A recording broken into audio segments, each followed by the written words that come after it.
Ang mental na kalusugan ay kasama ang emosyonal at kagalingan sa lipunan. Nakakaapekto ito sa iniisip natin, pakiramdam at pagkilos. Bakit mahalaga ang mental na kalusugan? Mahalaga ang kalusugan ng kaisipan sa bawat yugto ng buhay, mula sa pagkabata at kabataan hanggang sa pagtanda. Ito ay isang mahalagang bahagi ng iyong buhay at nakakaapekto sa iyong mga saloobin, pag-uugali at emosyon.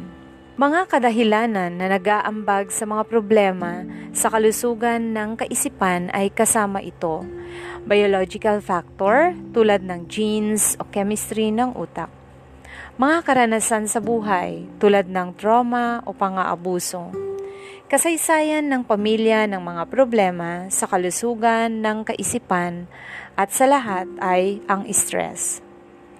Ang trauma at stress ay nag-aambag sa mga problema sa kalusugan ng kaisipan. Alam nating lahat na ang mundo ay nagdurusa sa pandemya ng coronavirus, at ang pandemyang ito ay maaaring maging nakakabalisa at all-traumatic para sa maraming tao. Tulad ng nasabi ko kanina, ang trauma at stress ay nag-aambag sa mga problema sa kalusugan ng kaisipan. Ang stress sa panahon ng pandemyang ito ay maaaring maging sanhi ng mga sumusunod, tulad ng matakot at mag-alala tungkol sa iyong kalusugan at ng pamilya at mga mahal sa buhay. Nag-aalala tungkol sa iyong sitwasyon sa pananalapi sa pag-aaral. Mag-alala tungkol sa iyong mga pangarap at iyong hinaharap. Kahirapan sa pagtulog at pag-concentrate. Paglala ng mga talamak na problema sa kalusugan ng kaisipan. Paglala ng mga kondisyon sa kalusugan ng kaisipan. Nadagdagan ang paggamit ng alkohol at iba pang mga sangkap. Iba ang reaksyon ng lahat sa mga nakababahalang sitwasyon. Kung paano ka tumugon sa stress na dinala ng pandemyang ito ay maaaring nakasalalay sa iyong personal na background, panlipunang suporta, financial na situation, kalusugan ng katawan, emosyonal na background, komunidad, at iba pang mga kadahilanan. Coping with stress in a healthy way makes you the people you care about and the community stronger.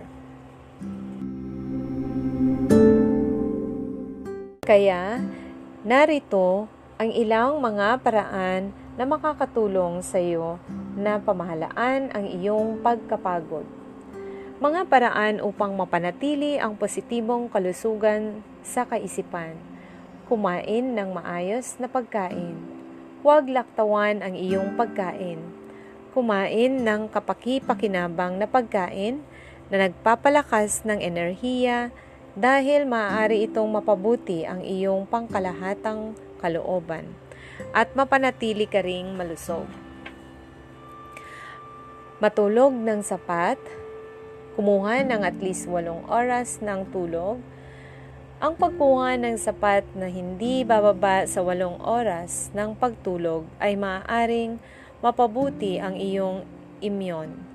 At iniisip kapag binigyang diin mo ang iyong katawan ay nangangailangan ng karagdagang pagtulog at pahinga. Alamin kung ano ang nag-uudyok sa iyong pagkabalisa. Ito ba ay sa paaralan, pamilya, trabaho, o relasyon? Kumonekta sa iba. Sabihin sa iyong mga kaibigan at pamilya kung ano ang iyong nararamdaman at ipaalam sa kanila kung paano sila makakatulong sa iyo. Maging aktibo sa pisikal. Masaya at kasiyasiyang aktibidad. Mag-ehersisyo araw-araw. Ang pag-ehersisyo araw-araw ay tumutulong sa iyong pakiramdam na mabuti at mapanatili ang mabuting kalusugan. Ang anumang anyo ng ehersisyo ay makakatulong sa iyo na mapanatili ang positibong damdamin at ayusin ang stress at pagkabalisa. Tulungan ang iba.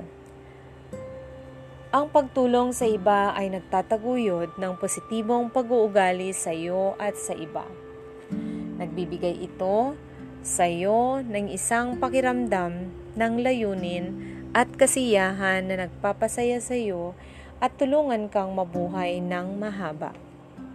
Magpahinga mula sa panunood ng pagbabasa at pakikinig sa mga nakakainis na kwento. Maligayang pagdating katatawanan. Paghalakhak ay ang pinakamahusay na gamot. Ang isang mahusay na pagtawa na pupunta sa isang mahabang paraan. Mapanatili ang isang positibong saloobin. Palitan ang mga negatibong kaisipan sa mga positibo. Tandaan ang mga bagay na nagpapasalamat ka. Mahalin mo ang iyong buhay. Kung mahal mo ang iyong buhay, hindi mo na iisipin na magpakamatay.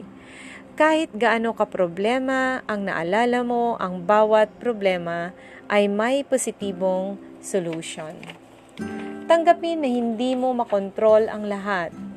Isipin kung ano ang maaari mong gawin sa mga bagay na maaari mong harapin. Kumuha ng professional na tulong kung kailangan mo ito. Makipag-usap sa isang professional.